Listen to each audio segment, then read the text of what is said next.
What's up mga ka-recap? Kung gusto nyo ang mga ganitong content about time travel and sci-fi, huwag kalimutang mag-subscribe at i-like ang video na ito upang magganahan ako sa pag-upload ng mga bagong videos at sabay-sabay tayo mag-enjoy. Halika, simulan na natin! Mga kaibigan, totoo bang kayang baguhin ng pag-ibig ang isang tao na lubusan? Marahil ay makakatulong ang kwento ngayon para malaman natin ang sagot. May isang high school na babae na ang pangalan na Yuri. Mukhang siyang stressed at naiba sa ibang mga babaeng kaedad niya. Ang pangunahing dahilan nito ay kahirapan. Lagi niyang pinapangarap na makapag-aral sa isang magandang paaralan pero alam niyang maaring hindi na iyon matupad. Nang umuwi siya noong araw na iyon, tahimik siyang naupo sa isang sulok, malungkot at pagod. Sinubukan siyang aliwin ng kanyang ina at sinabi, "Huwag kang mag-alala, balang araw makakapag-aral ka rin sa isang mahusay na kolehiyo." Pero alam ni Yuri ang katotohanan. Kung walang pera, imposible iyon. Sinisi niya ang kanyang ama. Namatay ito habang inililigtas ang buhay ng ibang bata at iniwan si Yuri at ang kanyang ina na mag-isang naihirapan. Galit at sugatan ang damdamin. Sinabi niya, kung gusto niyang maging bayani, sana man lang may iniwan siyang pera para sa amin. Nabasag ang puso ng kanyang ina sa mga salitang iyon at sa sobrang pagkadismaya ay nasampal niya si Yuri. Nabigla at nagalit si Yuri kaya tumakbo siya palabas sa madilim at maulang gabi. Wala siyang pakialam sa ulan. Sobrang sama ng loob niya. Pagkatapos maglakad ng ilang sandali, may nakita siyang isang kuweba. Sa loob nito ay nagkalat ang mga luma at sirang gamit. Nagpasya siya. Dito na lang ako matutulog ngayong gabi. Bukas, diretsyo na lang ako sa paaralan. Kinabukasan, paglabas ni Yuri, parang nag-iba ang lahat. Nawala ang kanyang bayan. Sa halip, malalawak na lunti ang damuhan ang nasa paligid. Walang bahay, walang kalsada, walang sasakyan. Wala.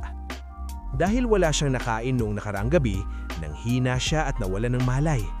Isang sundalong Hapones na nagngangalang Tsukama ang nakita sa kanya. Tinulungan niya siyang tumayo, binigyan ng tubig at dinala siya sa isang babaeng may maliit na kainan. Tinawag niya ang babaeng Tita Churu. Pinakain ni Tita Churu si Yuri at tinulungan siyang gumaling ang pakiramdam. Habang kumakain, napansin ni Yuri ang isang dyaryo sa mesa na may petsang Hunyo 2, 1945. Nagtaka siya at nagtanong kung bakit nagtatago ang babae ng napakalumang dyaryo. Kalmadong sumagot ang Tita Churu. Yan ang dyaryo ngayong araw. Nanigas si Yuri. Dali-dali siyang lumabas at sinuri ang paligid. Lahat ay tugma sa Japan na nababasa niya sa mga aklat ng kasaysayan. Malalakas na lumilipad ang mga fighter plane sa itaas at napagtanto niya, nangyayari pa rin ang ikalawang digmaang pandaigdig. Sa sobrang takot, tumakbo siya pabalik sa kuweba. Umaasang makakabalik siya sa sarili niyang panahon, pero walang nangyari. Sa huli tinanggap niya ang katotohanan. Naglakbay siya mula sa taong 2024 patungo sa taong 1945. Pagod at takot, bumalik siya sa kainan. Binigyan siya ni Tita Churu ng maliit na silid para makapagpahinga. Noong gabing iyon, binigyan din siya ng isang espesyal na tsokolate mula kay Tsukama. Ipinaliwanag ni Tita Churu, ilang siling sundalo lamang ang nakakakuha ng tsokolating ito. Sila lang ang nakakaalam ng lasa nito. Walang ordinaryong tao ang nakakakuha nito. At totoo nga, nang matikman ni Yuri, ang lasa nito ay kakaiba sa anumang naranasan niya. Mayaman, bihira at hindi malilimutan. Kinabukasan, nagsimulang tumulong si Yuri kay Tita Churu sa araw-araw na gawain. Habang nagtatrabaho, may natuklasan siyang nakakagulat. Libre ang pagkain ng lahat ng sundalo sa kainan. Naniniwala si Tita na ang mga kabataang ito ay mga anghel na nag-aalay ng buhay para sa iba. Maya-maya dumating ang isang babaeng kaedad ni Yuri. May dala siyang sariwang isda na ipinadala ng kanyang ama. Madalas daw ginagawa ito ng mga tao. Nagbibigay sila ng sangkap kapag may pagkakataon para mapakain ng maayos ang mga sundalo. Di nagtagal dumating si Tsukama kasama ang grupo ng sundalo. Nang nakita niya si Yuri, ilang segundo siyang nakatitig. Hindi maalis ang tingin. Hanggang sa tinulak siya ng kaibigan para maupo. Ipinakilala ni Tita Churu si Yuri sa lahat at nagsimula siyang maghain ng tea. Nang makarating siya kay Tsukama, marahan siyang pinasalamatan sa tsokolating ibinigay noong kagabi. Bago pa makasagot si Tsukama ay isang sundalo ang naglagay ng tsokolate sa kanyang tray. Sinundan ito ng isa pa hanggang sa lahat ng sundalo ay naglagay ng kani-kanilang tsokolate. Nalito si Yuri. Paano kayo lahat may ganitong tsokolate? Tanong niya sa sarili. Ngumiti ang isang sundalo at buong pagmamalaking sinabi, mga fighter pilot kami, isang espesyal na unit. Hindi namin alam kung kailan kami mamamatay, kaya ibinibigay sa amin ang tsokolating ito bilang espesyal na parangal. Sila lang ang tumatanggap nito. Nang marinig ni Yuri ang salitang mamamatay, natahimik siya. Nagbago ang kanyang muka at agad itong napansin ni Tsukama. Pagkatapos kumain, napansin ni Tsukama ang pag-aalala ni Yuri at dinala siya sa malapit na burol. Mula doon, makapangilang tinginin. Isang malawak na bukirin ng puting liryo ang tumatakip sa lupa, parang malambot na kumot. Habang nakatayo sa gitna ng mga bulaklak, naramdaman ni Yuri ang damdaming hindi pa niya nararanasan. Matamis at payapa ang amoy ng hangin, halos parang panagip lang. Nag-usap sila sandali. Sa huli marahan siyang nagtanong, hindi ka ba natatakot sa ginagawa mo? Tumingin si Tsukama sa langit at sumagot, hindi, nagsisilbi ako sa aking bansa. Bakit ako matatakot? Ibinalig ni Yuri ang tingin niya sa lupa at pabulong sinabi, pero ang digmaan ay walang ibinibigay sa kahit sino. Buhay lang ang kinukuha nito, lalo na ang mga inosente. Dahil sa kanyang dalisay na katapatan, napangati si Tsukama. Matapang ka, sabi niya. Diretso kang magsalita mula sa puso. Noong gabing iyon, hindi makatulog si Yuri. Alam niya ang mangyayari. Matatalo ang Japan sa digmaang ito. Alam niya ang darating, nasusunog ng mga sinabayan, kagutuman, kawalan, sakit at isang wasak na bansa. Gusto niyang iligtas si Tsukama. Protektahan siya mula sa kapalarang parapating. Pero paano? Paano mababago ang kasaysayan nang hindi sinisira ang lahat? Gusto niyang baguhin ang nakaraan, pero sa kaibuturan ng puso niya, alam niya, ang pagbabago ng panahon ay laging may kapalit, at ang kapalit na iyon ay maaaring maging napakalupit. Kinabukasan, mas maraming sundalo ang dumating para kumain at kasama si Tsukama. Dahil wala si tita, si Yuri ang umasikaso sa lahat. Mas masaya ang lahat kaysa karaniwan dahil kaarawan ng maliit na anak na babae ng isang sundalo. Ipinakita niya ang larawan ng bata ng buong pagmamalaki, pero may lungkot sa kanyang mga mata. Sinabi niyang higit 1 taon na hindi niya nakikita ang anak. Nagulat si Yuri at nagtanong, pupunta ka sa bigmaan nang hindi mo siya nakita kahit isang beses? Tumango si sundalo at buong pagmamalaking sinabi, oo, handa akong ialay ang lahat para sa aking bansa, kahit mamatay pa ako. Hindi napigil ni Yuri ang sarili niya. Galit siyang nagsalita. Baliw ba kayo? Ang mga taong nagbibigay sa inyo ng utos, nakipaglaban na ba sila kasama nyo? Ligtas sila sa kanilang mga tahanan habang kayo ang ipinapadala para mamatay. Isang sundalong nagngangalang Katural ang tumayo, nagalit. Nakaramdam siya ng insulto at handa ng makipagsuntukan. Pero bago pa lumala ang sitwasyon, kalmadong namagitan si Tsukama at sinabik, hindi nandito kami dahil sa utos. Pinili namin ang landas na ito. Ang paglilingkod sa bansa ay hindi kaulangan, isang karangalan. Umiling si Yuri at marahan sumagot. Pero ang digmaan ay walang ibinibigay sa kahit sino. Buhay lang ang kinukuha nito. Bago pa muling makapagsalita si Katural, ay pumasok si tita dala ang pagkain. Tahimik na umupo ang lahat at doon nagtapos ang pagtatalo. Pag-alis ng mga sundalo, dinala si tita sa isang sementeryo kung saan nakalibing ang kanyang anak na babae at manugang. Namatay sila sa isang pag-atake ng kalaban. Tahimik na umiyak si tita sa mga puntalan at bumulong. Pero namatay sila ng may dangnal. Ibinigay nila ang buhay nila para sa bansang ito. Pag-uwi na'y may nakita si Yuri na isang maliit na batang nakaupo sa labas ng isang bahay. Punit-punit ang kanyang damit. Mahina ang itsura at halatang ilang araw nang hindi nakakain. Nang nagtanong, naalaman niya na ang ama ng bata ay sundalong namatay sa digmaan at ang kanyang ina ay napatay sa isang airstrike. Nabasag ang puso ni Yuri. Yinakap niya ang bata at bumulong. Konting tiis na lang, malapit nang matalo ang Japan sa digmaang ito. Pagkatapos nun, gaganda rin ang lahat. Lalakas muli ang Japan. Pero may nakarinig nito. Ang isang commander ay nasa likuran ni Yuri. Hinila niya ang kanyang buhok at sumigaw. Ano ang sinabi mo? Ulitin mo. Hindi nag-alinlangan si Yuri at inulit ang kanyang sinabi. Nagniting sa galit ang commander. Sa tingin mo matatalo ang Japan? Paano mo nagawang insultuhin ang sarili mong bansa? Lumabit siya. Handa nang patayin si Yuri. Pero biglang sumugod si Tsukama at pinigilan siya. Sinimulang bugbugin ni Tsukama ang commander. Sa sandaling iyon dumating si tita at sumigaw, "Tama na! Alam mo ba kung sino siya? Isa siyang special forces. Mga bayani ang mga sundalong ito at inaatake mo sila." Nagtipon ng mga tao at sa huli ay umatras at umalis ang commander. Inahatid ni Tsukama si Yuri ng ligtas pauwi sa kanyang bahay, pero nanginginig pa rin siya. Pakiramdam niyang may kakilakilabilang mangyayari. Gayunpaman nanatiling malapit si Tsukama sa kanya, parang isang tahimik na tagapagtanggol. Pero ang kasaysayan ay naisulat na. Dumating ang Agosto 6, isang araw na tuluyang inaalala ng Japan ng may sakit. Ang araw na ibinagsak ng Estados Unidos ang bombang atomika sa Hiroshima na nagpilit sa Japan na sumuko. Nabasa lamang ni Yuri ito noon sa mga aklat ng kasaysayan, pero ngayon ay nararanasan niya na mismo. At tuluyang lumalaki ang takot sa kanyang dibdib. Isang araw habang naglilinis si Yuri ng kainan, narinig niya ang isang grupo ng sundalong tahimik na nag-uusap. Tunog balisa at kinakabahan ang kanilang mga boses. Sinasabi nilang mga bagay na tulad, ang pag-atake kahapon ay sumira ng halos kalahati ng Japan at ang natitira ay hindi na magtatagal. May pinaplano ang kalaban na napakalaki. Kung hindi kikilos agad ang ating mga lider, matatatnos na ang lahat. Gusto sanang makinig pa ni Yuri, pero tinawag siya ni tita mula sa labas.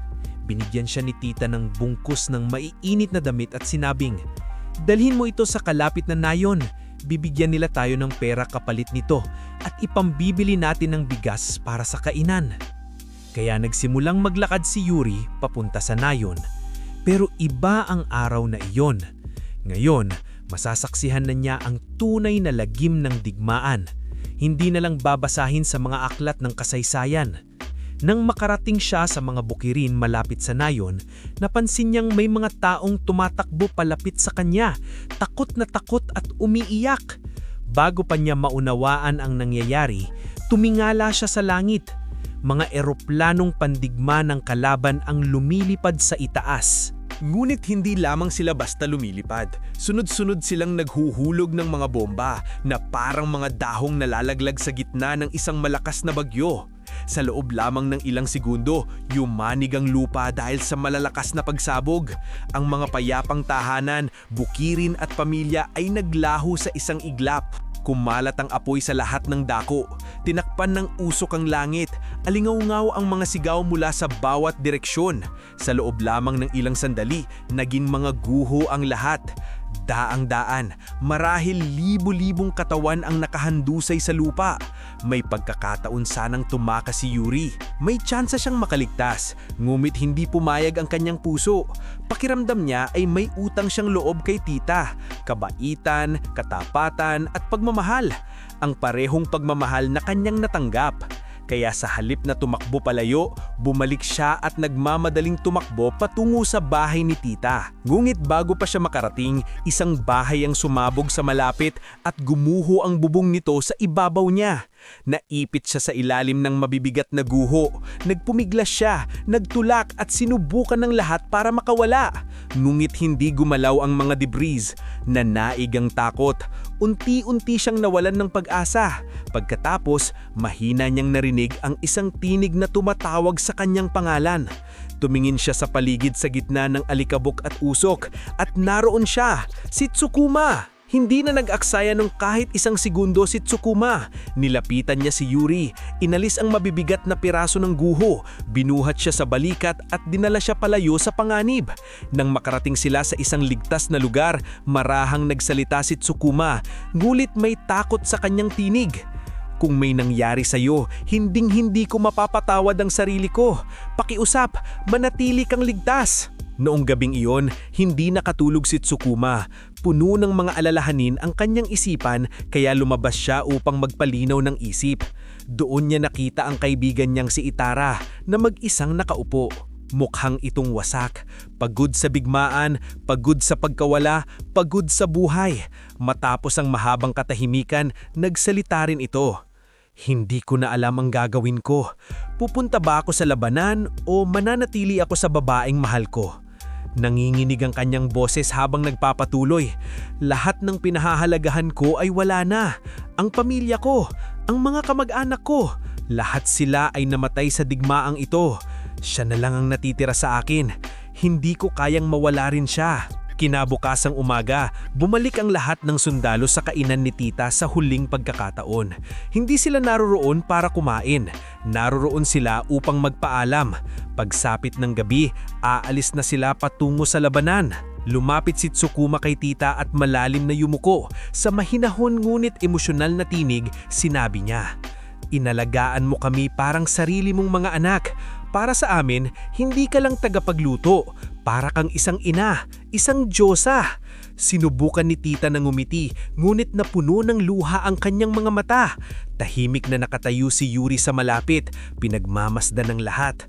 Bawat segundong lumilipas ay mas bumibigat ang kanyang puso.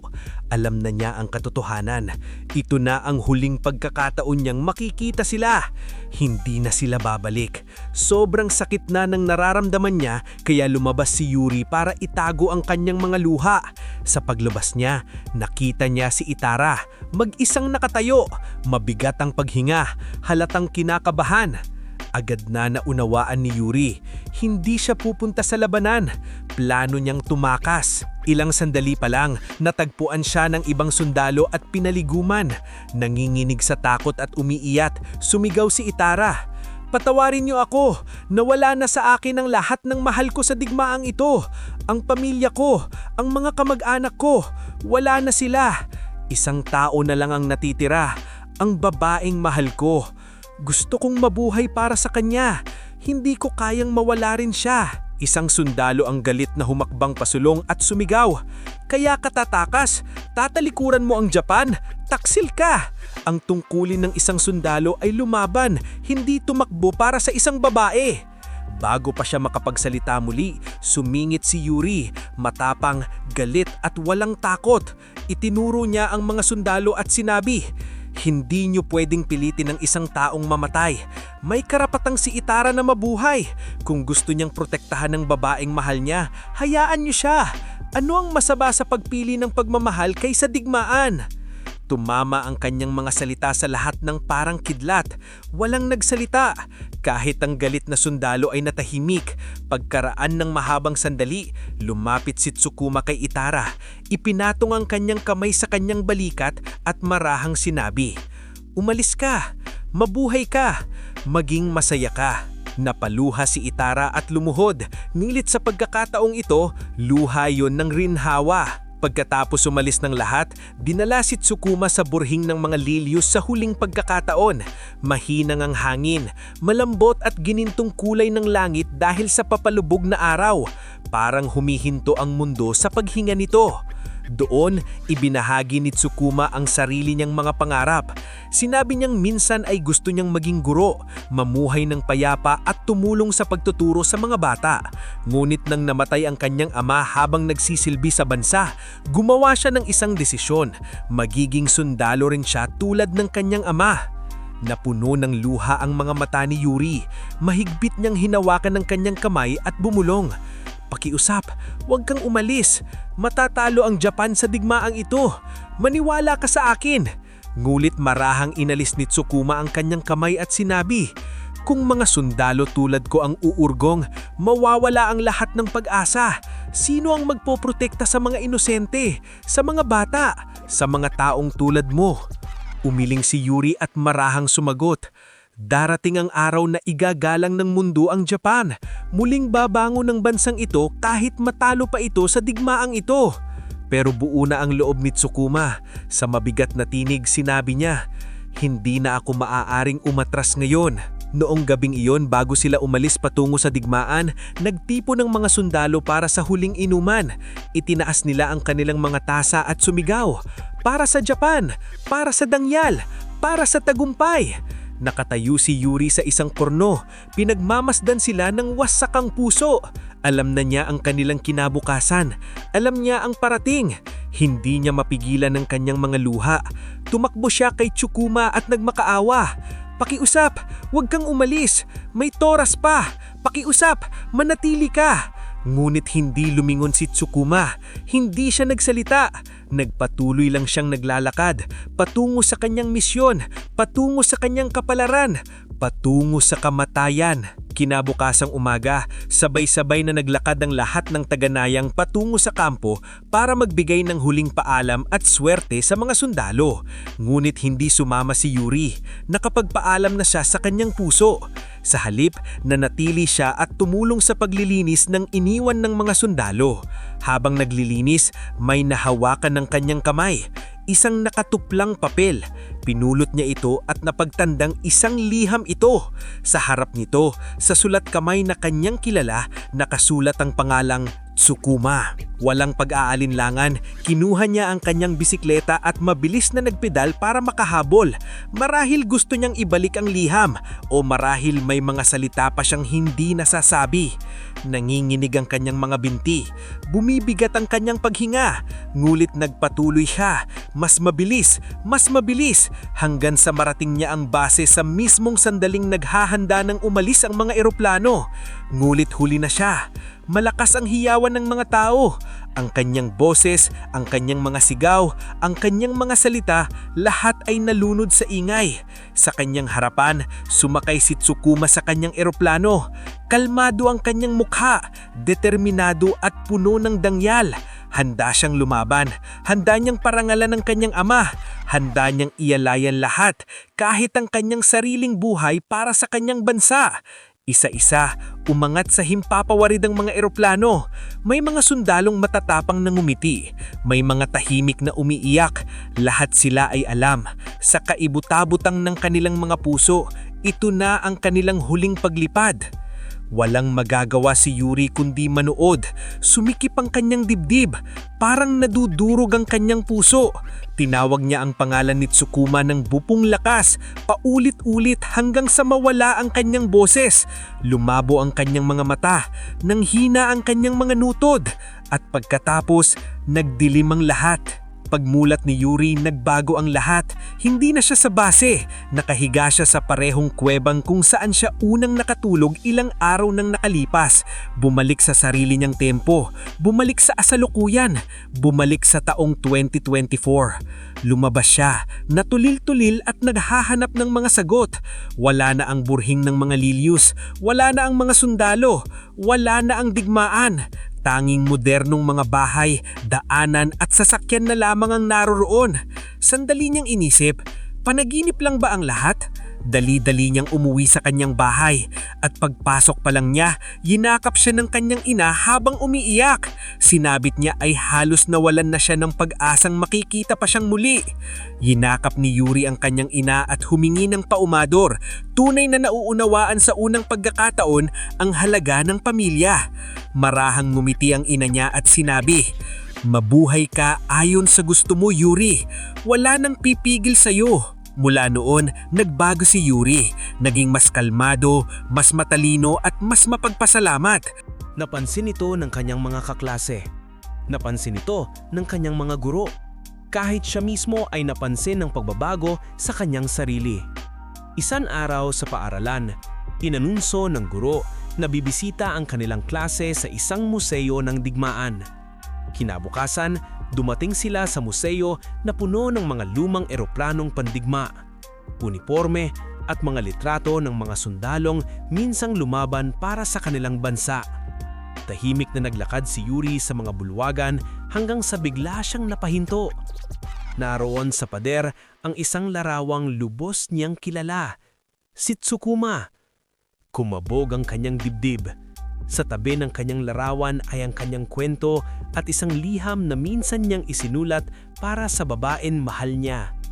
Nanginginig ang kanyang mga kamay habang lumapit si Yuri at binasa ang liham.